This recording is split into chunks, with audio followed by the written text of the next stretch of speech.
Good morning, everybody. Welcome to the installment edition, the debut, the premiere of a new show here on BizSpot podcast called Credit Matters. My name is Aaron Phillips. I'm simply filling in as a guest host to help your regular host here, the man to my right, the man with all the knowledge you'd ever want in terms of credit and how to fix it and get better, Mr. R Goldstein. How are you, sir? Good to be here. Good to be here, too, with you. And thank you for the privilege and honor to have me help you kick off your first show. I appreciate it. We did good, didn't we? Yes, we did. We done good, as they say.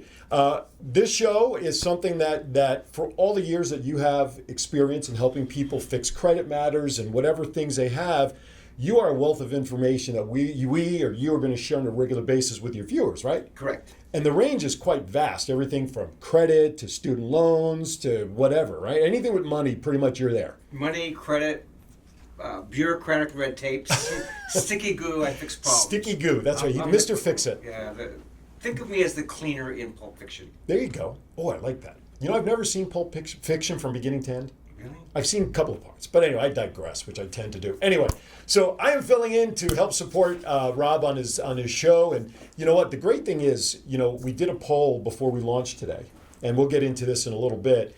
But we had a lot of responses to potential questions for your viewers and listeners that they want answers on. We're going to get to them, but first, I want to introduce you to the audience. Let's share a little background, where you're from, how you got into this crazy business, and how you got the moniker of Mr. Fix-It.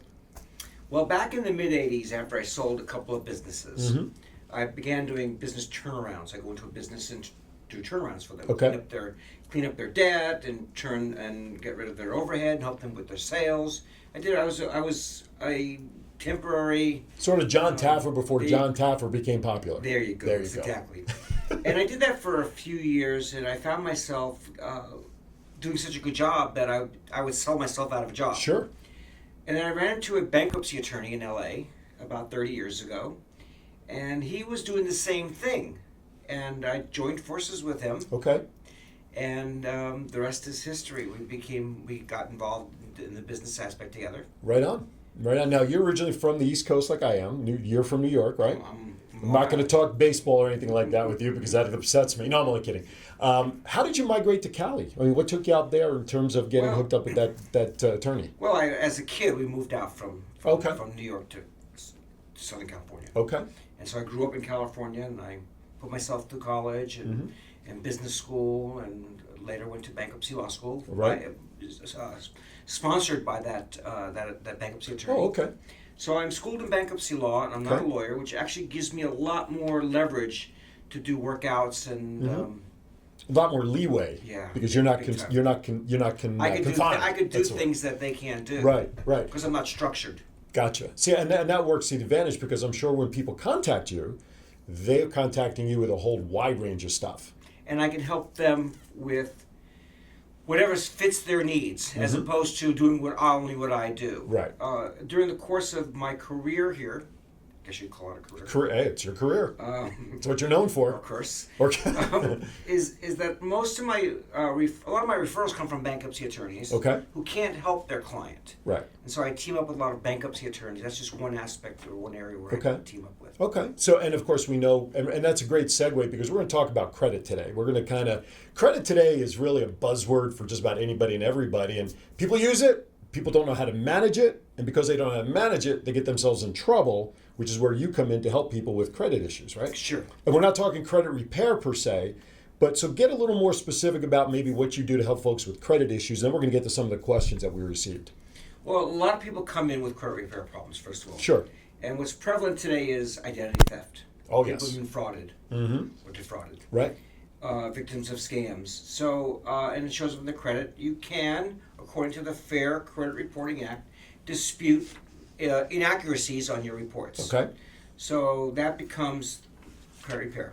Okay. Now, years ago, the word repair was a bad word. I don't think it's a bad word anymore. As a matter of fact, there's probably a few sites that actually have creditrepair.com. And we see them on TV too. Yes. There's companies out there. Yes.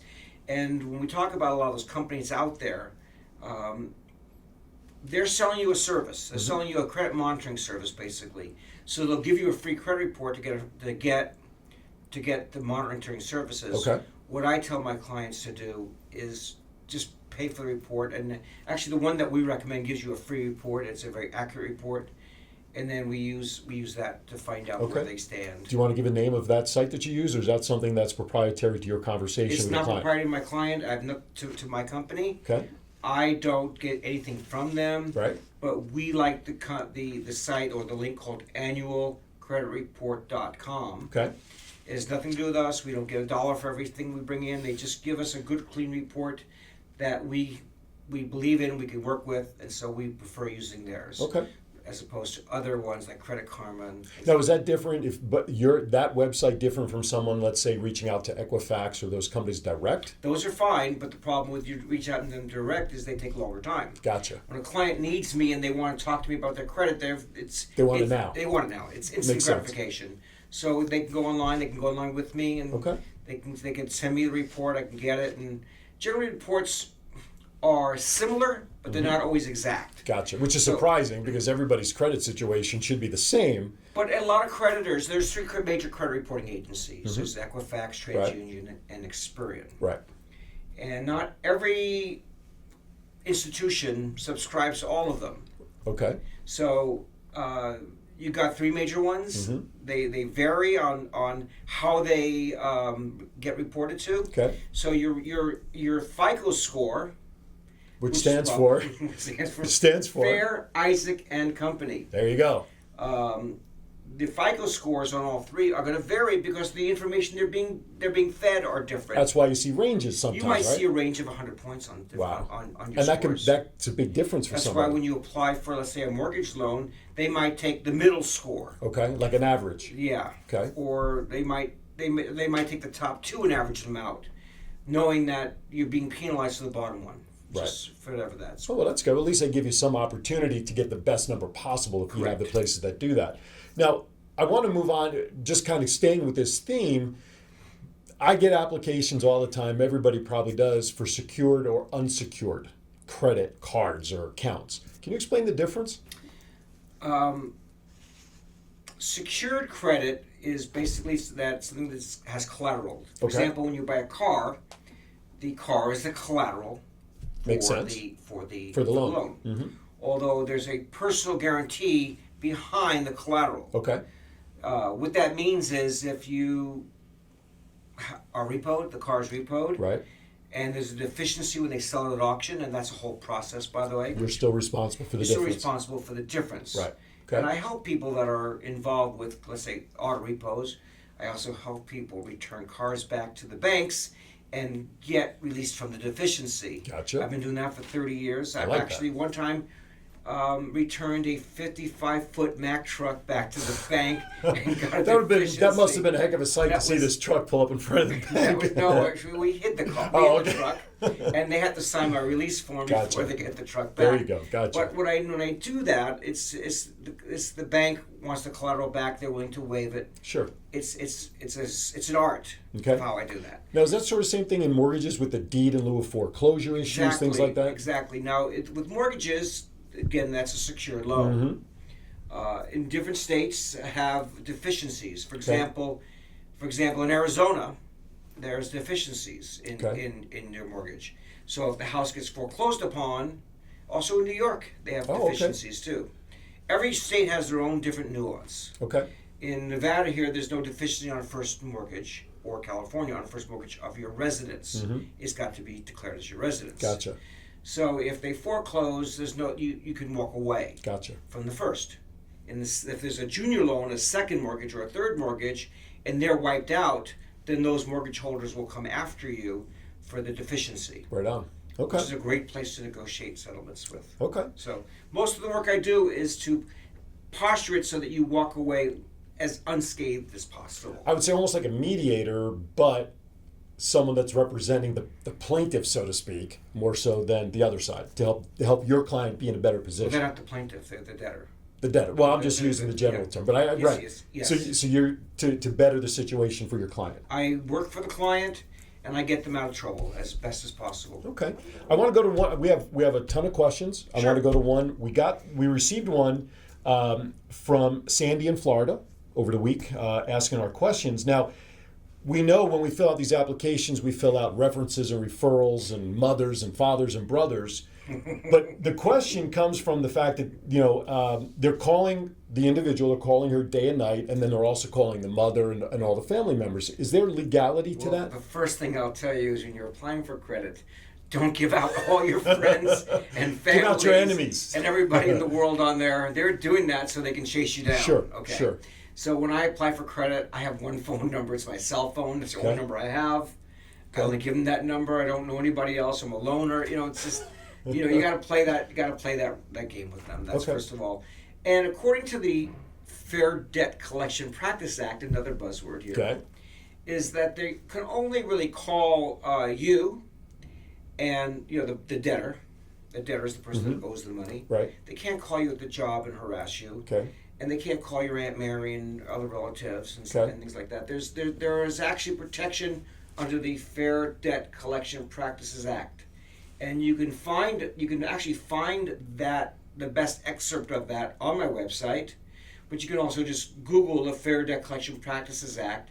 That allows you the security to know that they can't harass you.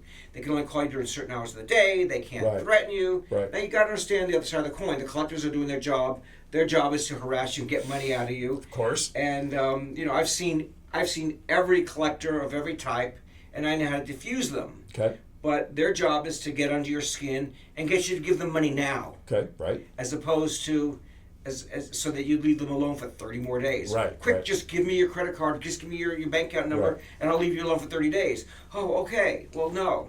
When I'm dealing with people, I'm trying to fix the problem. Right. The problem isn't paying.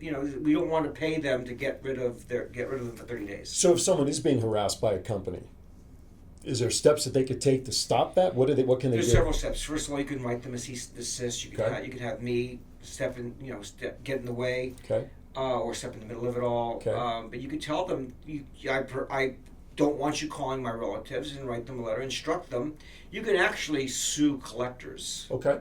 Now, people come to me and say, can I sue that collection company? I go, yes, you probably could, but do you really want to? I mean, because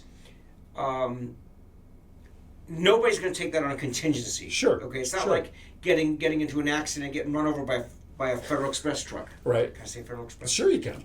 We'll send them a bill for advertising. Those PI attorneys out there would love to have a case where you got run over by a FedEx truck. Right on. The answer is no. You have to have somebody sue them for you. Is it really worth it? Right. So in the years, which is over 30 years that I've been doing this, I haven't had anybody. They've all threatened or they all wanted to sue the collection companies, but nobody has stepped up to pay the money to sue them. Gotcha. Now, will companies though process a credit application if a potential like myself doesn't fill out that information for other contacts? They will. Yes, my cell phone number, the only phone number I have. I live on my cell phone. In today's world, most people just live on a cell phone anyway. Okay. Here's my cell phone number. I don't have relatives. I don't have anybody else. I'm just. Okay. And they're basically giving you credit based on your credit score. Gotcha. Back to that FICO again. Yeah, back to that FICO. Right. So Sandy, I hope that helps answer your question with that. I want to go to another question that we have. We're talking about credit card debt. Another person wrote in, can they consolidate their credit card debt and add it to a mortgage for one loan payment, so to speak? Is that a way to do that? That's not my style. That's not where I come from. And I'll tell you why. We talked about secured debt versus unsecured debt. Mm-hmm. Secured debt is your house and your car, etc. Unsecured debt means there's nothing attached to it. Right. Why give the banks security and collateral if you don't have to? Makes sense. First of all. Now, there are some people, if they have a lot of equity and they have a lot of assets, they're never going to default. Right. It may be circumstantial there, and I'll always put the person in the right position. Yes. Mm-hmm. Thank you. You're welcome. That's what I'm here for.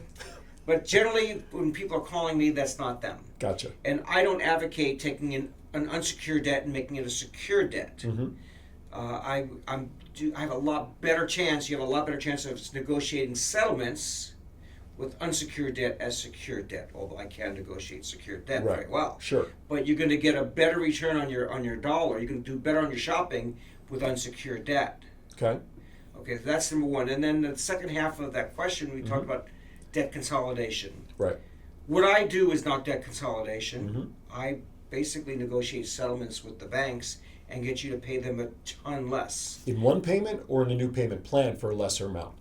It's technically a cash settlement. Okay. However, I'm able to get people multiple payments. I've gotten people as many as 12 and 24 installments on that settlement, but I also have my client know that it's basically a cash deal. Gotcha. So if I settle a $10,000 debt down to $3,000, it's supposed to be $3,000 you pay it. Right. But I've gotten people installments, many installments. Okay. And conversely, I'll reverse that. Let's say you're chasing somebody that owes you money. Right. And you tell him that, okay, if you owe me $10,000, say, give me $3,000, we'll call it a day. What happened? How do you feel if they don't give you the $3,000 to Right. call it a day? Right. So all you've done was discount your payment plan For nothing. Right. So that makes sense. So the answer is it's generally a cash deal, but I've been highly successful in installments. Okay. Now I want to ask a question about the settlement arrangements that are paid off. How do they affect FICO scores and credit versus having a standard full balance paid off over time? Is there a difference in result? Yes, it's complicated. So first thing I'm going to tell you is, if you think that if you pay off a debt that's been in collection, if you think paying them off gets rid of the negative on your report, you're mistaken. Oh, really? Okay. Just because you pay it doesn't change how you pay them over time. Okay. So that's the first misnomer. The second misnomer is the creditors are not going to fix your credit. Okay. They're not. They will promise to fix your credit, sort of like pillow talk. Right. Okay. Can I use that Yeah, word? absolutely. So they're going to promise you the world, but basically they want the money. Sure. They're not sure. going to follow up. But then I use those settlements to do credit repair. Gotcha. So another question on that is, people pay off a credit card balance fully. It's at zero. Okay. Is it best at that point, when they get that credit card, let's say they have 10 credit cards and they want to reduce their credit cards to 9. They pay off that one card. They don't close the account, because there's rumors out there, if you close an account that shows up on FICO, that hurts worse than keeping the account active as zero as available credit. Everything hurts worse. Almost no matter what you That's do, true. will bite you in the butt. So what do you do in that? So you pay off a card, but you don't want to use it anymore. You cut it up at home. Do you leave it active, or do you call the credit card company and close it, which then they report saying customer close this account? Is there a way to handle that? Or I don't have a problem on the credit report that says customer closed the account. Okay. I don't have a problem with that, but if you're trying to make settlements with all your other credit cards, you can't be paying your credit cards. So by not paying your credit cards, you're inducing the avalanche of collections. Okay. But people that are seeing me are already in collections anyway. Sure. So you can't save another credit card. Okay. And people always say to me, I want to save this credit card. I want to sell all my debts, or I want to file bankruptcy, or I want to do something. And you can't really save a credit card. Okay. I can't, maybe, I don't know if I can say on the air, which credit cards come to mind. Why not? Mostly. Well, most people want to save their American Express cards, first of all. More prestige in the name, probably? It is prestigious. But I will tell you, once you get into any sort of a program, and you're not paying your debt, all these credit card companies are going to cut you off anyway. Okay. So there's no such thing as saving a credit card. I've a lot of experience of a lot of women wanting to save their Victoria's Secret account. Okay. So it's basically you have a little bit better chance of saving a store credit card. Okay. But you're not going to really successfully save a major credit card unless it just falls through the cracks. Gotcha. But I can't subscribe to that. Should a credit card holder close an account, let's say they didn't settle it. Someone owed $500, they paid it off normally. Okay, they don't want the credit card anymore. They're not going to use it again. So they're going to cut it up at home because they know they're not going to use it. Should they call that vendor to close their account versus the other scenario? If you have good credit and you're not thinking about survival in the debt world and the credit world, I'd keep it open. Okay, makes sense. So along that way, I have another question, which is absolutely perfect. Michael from New Jersey wrote in, as long as we're talking about this. His credit card company said they wrote off the debt. Okay, so he doesn't owe it. Is that true? No. Explain. Writing it when a bank tells you they're writing it off or charging it off, what they're telling you is that they're turning it into bad debt on their books, but now they're either referring it out to a collection company or a law firm, or selling it to people. That there are groups that buy used debt, that buy old debt, and they pay pennies on the dollar. Okay. So it's not what you think it is. People tell me, well, I don't owe that money anymore because it's been charged off or written off. No, you still owe it. You just may owe it now to somebody else who's another third party debt. or something. Yes. Okay, so is that almost like factoring? People will factor those receivables where I know I'm No. getting into a term that has nothing to do with what you're doing, but Well, actually, I do help people factor, but no, it's not factoring. What they basically do is they're just selling off the they debt. might sell a $10,000 credit card bad debt for $300, $500, $1,500. There's different prices. Okay. And the price goes down, as time goes on. So then does the debtor owe the new amount that the person bought that loan for, or They the owe the original full amount. Okay. Plus late fees, plus penalties, plus legal fees. Plus. So now a company may have bought in a $10,000 debt, let's say $1,000. Okay. Just rounding it off. They're out there trying to collect the $10,000 plus late fees and penalties and everything else, but they have room to negotiate because that they know that creditor, or at least I know that creditor, might have paid $1,000 for that debt. So that creditor is getting a great return on their investment if they got back $3,000. Now, how about when a creditor, and this again, we hit credit as the topic to get results and responses by. Here I have Peter from Ohio sent in a message. A creditor sued him in court. Can he just show up that day in court? What's the process if a creditor does take somebody to court for a balance owed? Thank you, Peter, for sending that in. I get that question asked a lot. Thank you. If you are sued in court, there's a legal system, there's a court system, and you need to file an answer in that court. Okay. I do not advise somebody just to ignore it and then think you're going to show up that day because you will get a default judgment against you. You'll never make it to court. Gotcha. The court won't hear it. The court wants a paper trail, a document trail, and it has to be well official. In advance. Yes. I believe that the courts now, or there are companies that sell forms, and you could actually do a simplified form, but you must respond that you object to that debt or you agree with that debt. I mean, you have to do something in a formality. Okay. You can't ignore it. And I'm going to tell you something that brings to mind a story. Can I share? Sure, absolutely. It's your show. Do what you want. Dear relative of mine, true story, dear relative of mine, that I actually managed her estate for her. Okay. And about 4 or 5 years ago, she told me that she got legal notice that somebody was put a mechanics lien on a property of hers. Okay. And I told her she has to defend herself, and she said, "No, I don't owe it, therefore it doesn't exist." Gotcha. Now this mechanics lien was for about $27,000 because I know it very well. And the property was almost free and clear, and it was an apartment building. Okay. And they were actually foreclosing. Now the mechanics lien went to a foreclosure, and they had a judgment against her, and they were foreclosing on her, and she kept on saying, "I don't owe it. It doesn't exist. I don't have to do anything because I don't owe it." Right. But they filed all the right documents in court to say otherwise. Say otherwise. Right. So at the last second, I stepped in, and I undid everything they did. Okay. I did my magic. I have magic. I have special skills that I've acquired over the years. This is a know-how. A scene from Taken. Yes. I have special skills, and I stopped the foreclosure on this for this $27,000 debt, taken away $1.5 million property. True story.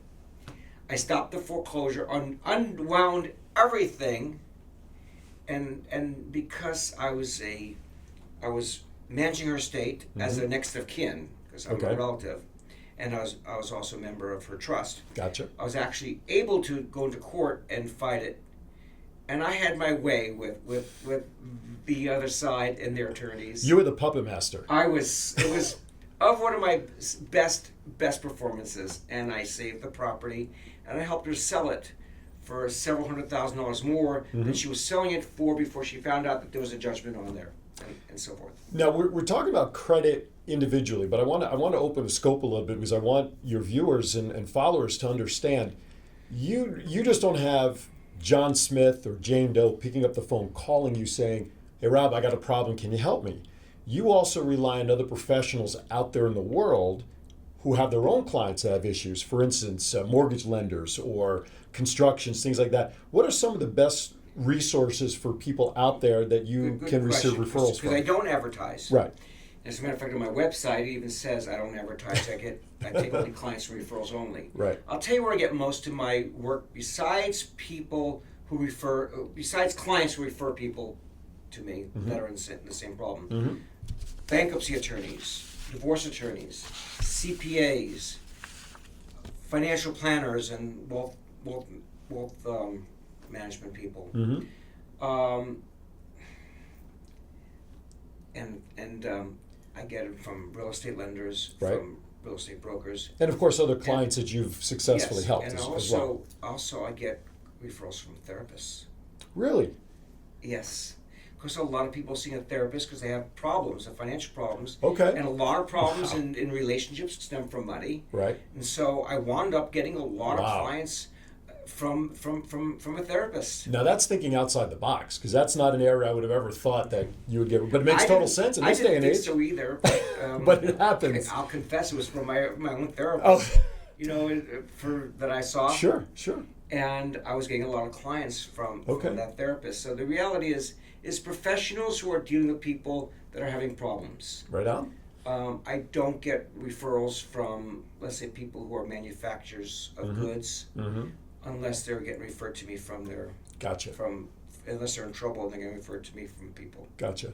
I just want to remind your followers that you are watching the debut episode of Credit Matters with your regular host, Rob Goldstein here. I'm just sitting in. I'm Aaron Phillips. I'm sitting in helping him get this first show launched.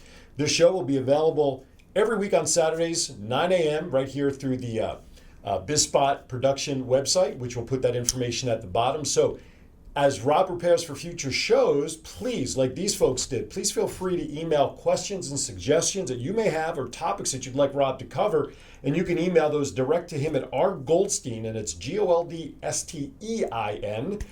rgoldsteinconsulting@gmail.com. Send those questions in, and I guarantee you he will answer your questions live during his show or during the show airing.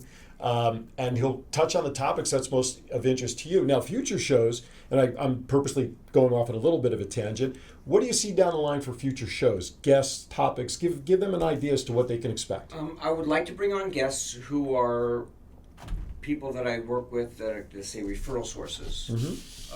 I have a financial wealth manager that refers a lot of people to me. Okay. Because those people are trying to build up their future, but they can't because they're so busy spending the money on their credit card. Sure.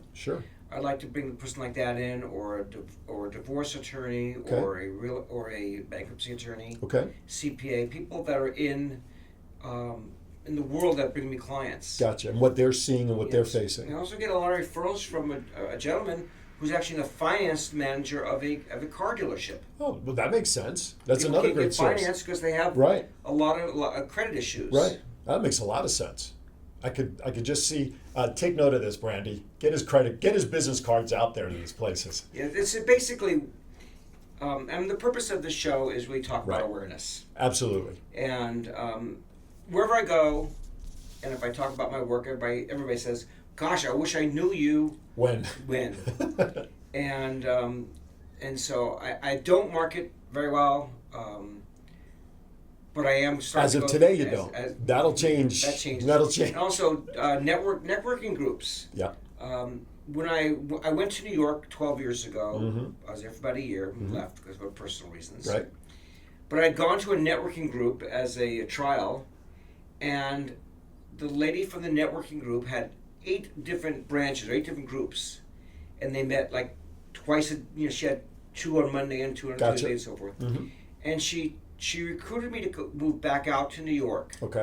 To be to do workshops for her groups. They were all professional networking groups, and I made a career out there. And you still do that today, though, but you also focus a lot in the veterans area that you provide your information as well, right? Yes, I do the same work I do for veterans groups. Okay. I have a client of mine that was a victim of bureaucratic red tape. that had her husband died of issues from Agent Orange. Wow. He suffered for 40 years. And she filed claims, and she was getting denied. Mm-hmm. You know the whole story, denied. Denied. And she came to me, referred by somebody. Mm-hmm. Actually, came to refer to me by somebody who was somebody I met through the therapist. Okay. And we repackaged her, and we filed an appeal. Okay. We got through the gate. We got heard by the VA. They agreed that this is a legitimate case. And we're up now waiting for the next hearing to be the award, to determine the awards. But they also told us they're going to go back 40 years, make it retroactive. Wow.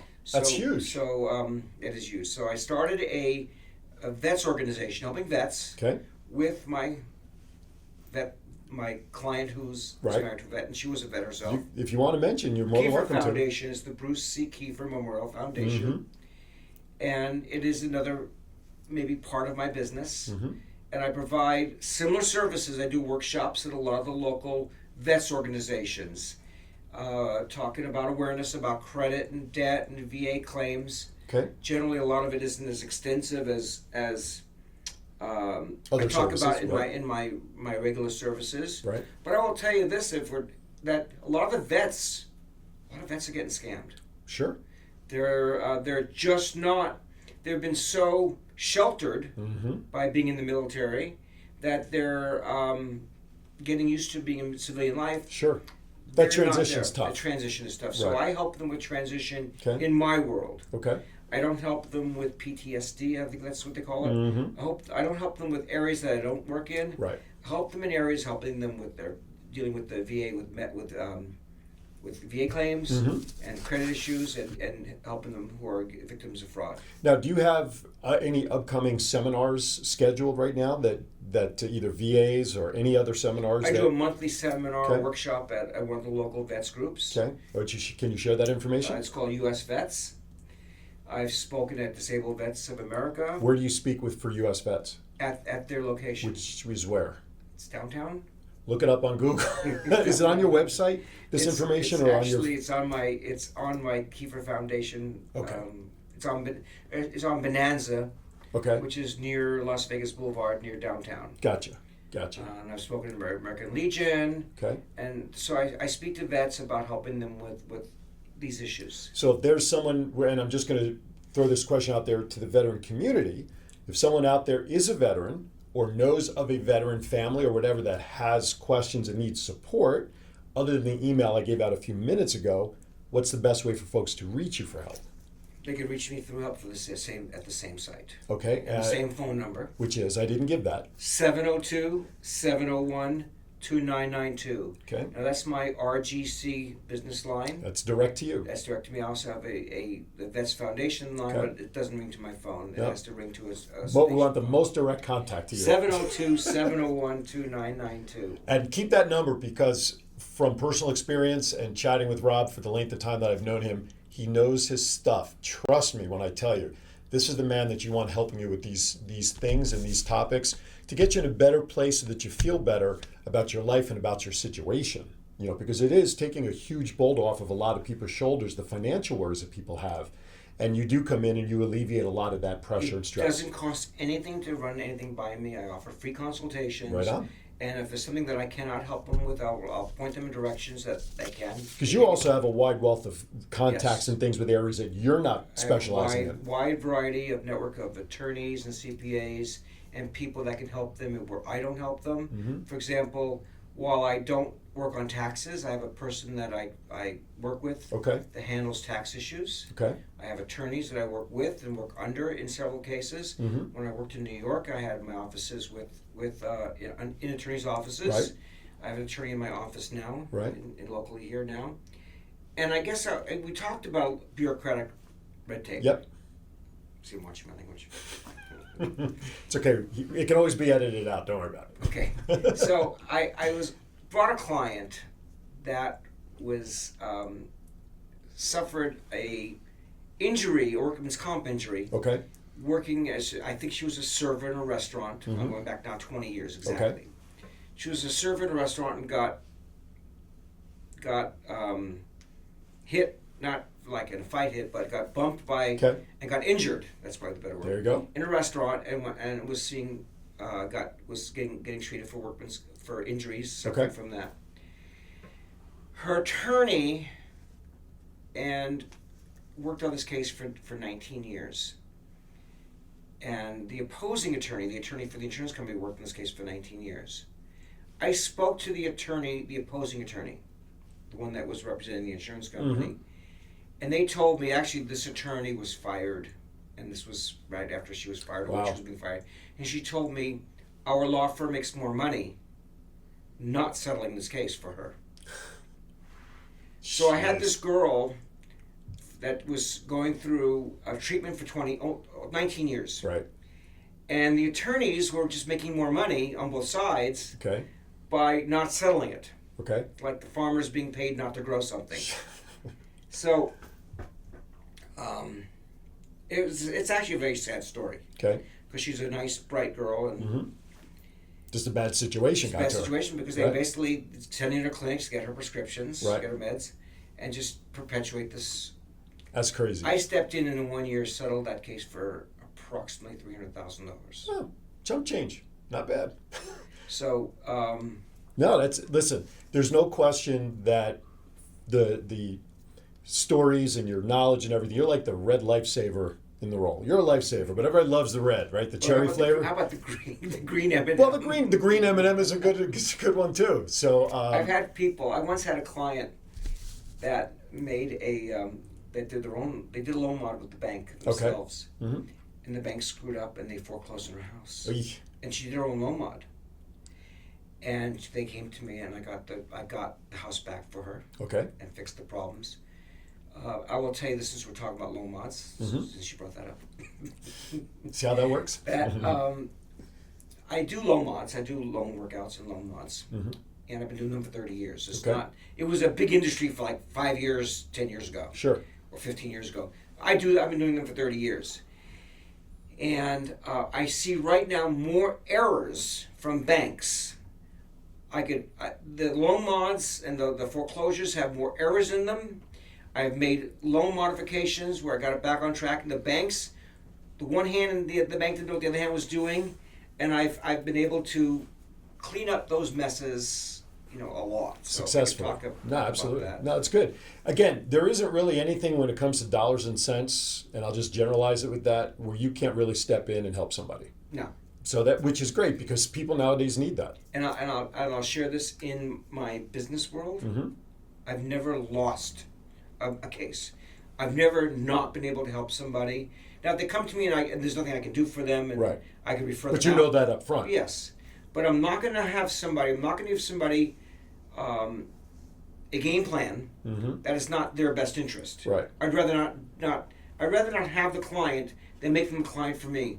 For example, I've seen clients go file bankruptcy where they didn't need to file bankruptcy because it was better for the bankruptcy attorney. Sure. Or they file a lawsuit when it's not their best interest. Okay.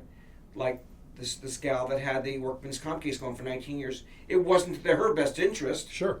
It was in the attorney's best interest, which is never good. It was both sides. They both collaborated on this, and I kind of opened that up. So I'm not afraid to be direct. No. I get the job done. I call it as I see it, and I get results. Suffice it to say, your client is what you keep their best interest in your eyesight. Yes. That's a key. Now, when we give out your phone number, for those who don't know, the 702 area code is pretty much Nevada, except for Northern Nevada, which is 775, but 702 is our area. Now, you have offices or affiliates in California, Jersey, Philadelphia, New York, etc.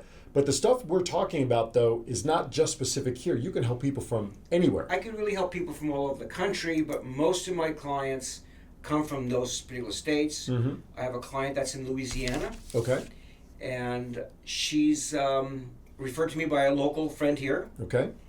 And I've helped her get her house back from losing in foreclosure. Okay. As a matter of fact. Sure.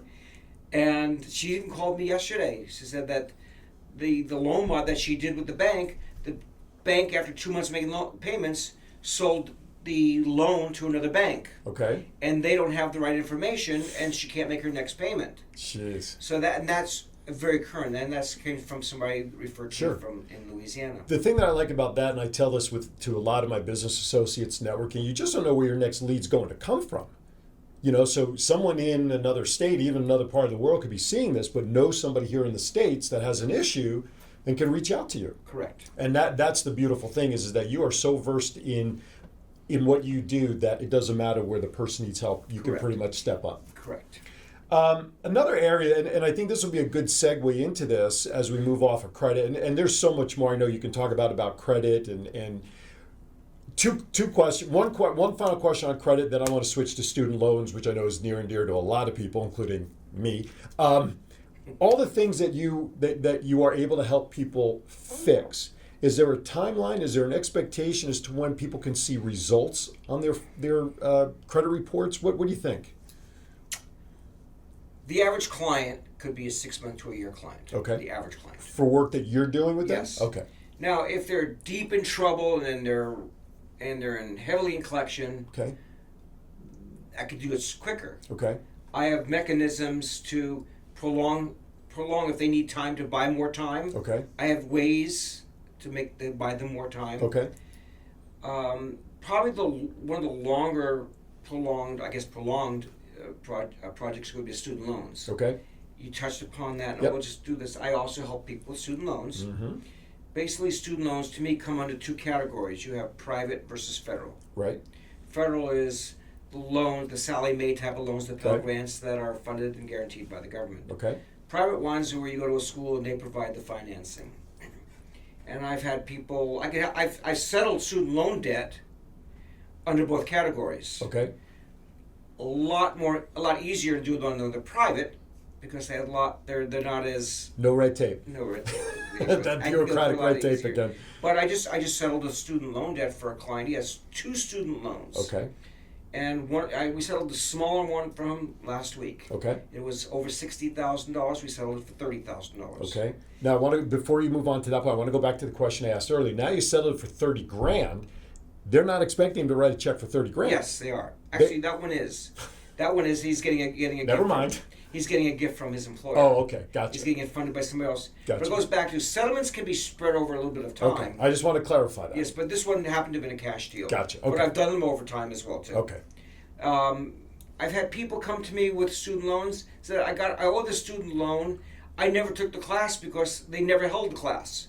So I get charged, and they're taking the money out of my account for student loan. It was generally a private student loan Right. from a private college. Right.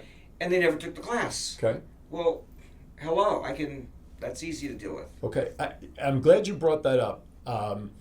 You hear in the news recently, there was one that happened here within the last 6 to 8 months where these trade schools are open and then all of a sudden they close. Correct. And people have loans. Correct. Is that a scenario that you can help those students with? Yes. Okay.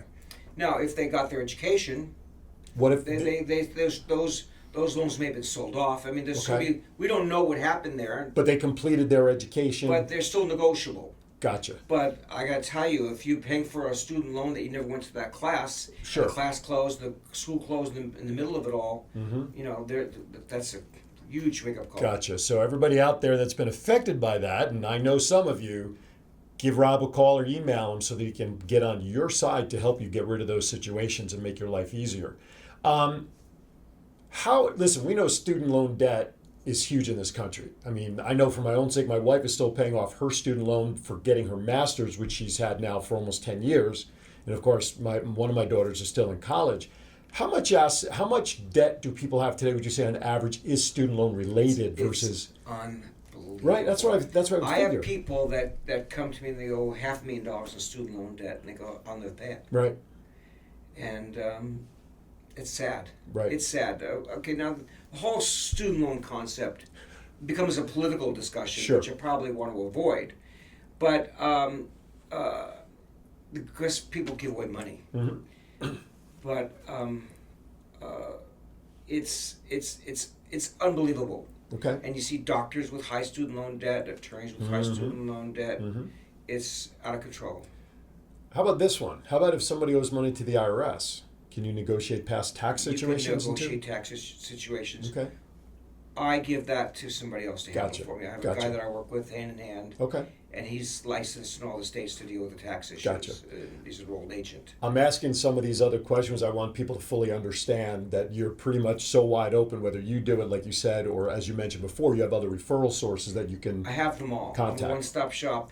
A lot of people like to consider me as their go-to guy when it comes to any problems. Mm-hmm. So I appreciate that. And I also help people get business loans. Yeah. And absolutely. also get vets can get business loans, and help people get startup loans in businesses, or get money against their receivables or their inventory and other assets. Okay. My head is just turning with all the different uses that you have that people can take advantage of, that they have no clue. The best thing is, if you're not sure whether you have a situation that Rob can help you with, call him and ask him. That's the best way to do it if you're not sure. But trust me, it's probably a much shorter list of what he can't do for you or refer out to than the things he can do. You can reach him at 702-701-2992. That's 702-701-2992. You can also email him direct at rgoldsteinconsulting@gmail.com. And you can also visit his website, the same thing, www.rgoldsteinconsulting.com for information. He's on Facebook, or we'll have a much bigger presence on Facebook soon, LinkedIn, and of course, all the information he's going to share with you in the coming weeks right here on Credit Matters. So there really isn't a scenario that you can't do. No. Is what the cool thing is. Now, what we have about 10 minutes roughly, Mark? I'm looking at our producer to make sure we have enough time, so we have about 11 minutes. Okay. Now, before I kind of get a little, because I want people to understand, and I'm going to take you in a direction I don't think you planned for, but you trust me enough that it'll be fine, that this man is knowledgeable. And again, there isn't anything that he really can't help you with. But I like people to understand that when it comes to businesses, you are the face of your business. You are the business. Correct. And people look at business people like, oh my God, they're so rigid, and how am I going to relate to these people? I want to just share with your audience. You have a love for music, because Yes. if you find his profile picture on Facebook, he's got nothing but guitars in his cover photo. Sports fan. He just nudges me all the time about my Yankees, and his favorite team is anybody playing the Yankees. You are a historian in a sense when it comes to movies and all your knowledge. Correct. So I want to have a little fun with you to end this Sure. first show with that, because I didn't do this on our show. Okay. But I want to do it here because I want people to understand, yes, you are a walking encyclopedia of knowledge that can help people. But I want people to understand you're a person too behind that business. And I want people to be able to relate to you, which is, I think, is important. Okay. So I'm going to ask you a couple of questions. I call them my surefire kind of get to know you questions. First thing that comes to mind is how I want you to answer. Okay? All right. Here we go. I think you've done this with me, Mark, in the past, so you know what he's going to get. Okay? Here you go. You ready? Favorite actor of all time. First one that comes to mind. Wow. See what happens when you get a guest and they're not ready for it? Sean Connery. Sean Connery. Favorite actress of all time. Julia Roberts. That's not a bad one. That's not bad. Favorite movie of all time. Blazing Saddles. Hands down. I didn't even finish the sentence, and you got Mel Brooks. Absolutely, it was one of the best movies. I live for that movie. Where do you rank Young Frankenstein in there with that movie? I'm a huge Mel Brooks fan, but Blazing Saddles is my favorite movie of all times.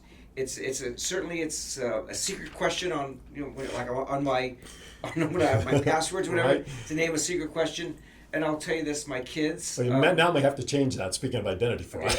my kids, both, we live for Blazing Saddles. Absolutely. We've seen it dozens of times. Right. And a couple of years ago, my son took me to see the Mel Brooks presentation. Okay. Live. Right. Of Blazing Saddles at one of the Orange County Performing Arts Theaters. Okay. And watching Mel Brooks present it and talk about it was a dream come true. Sure. So, I love Blazing Saddles and Mel Brooks. If money were no object for you, what would be your all-time favorite car that you'd like to see parked in your driveway someday? If you don't already have it. I don't have it. Okay. I will tell you that I drive a Lexus. I've been driving Lexuses for 23 years. I love Porsche. Okay. But convertible or hardtop? Either one. Really. I mean, okay. You want to my favorite one of all time? Yeah. That's what I'm asking. I think it's a 356. You would call it the bathtub, or okay. I'm not sure of all the nicknames. That's the one. It was probably in the late 50s, early 60s. Okay. That could be my favorite That's a dream car. Gotcha.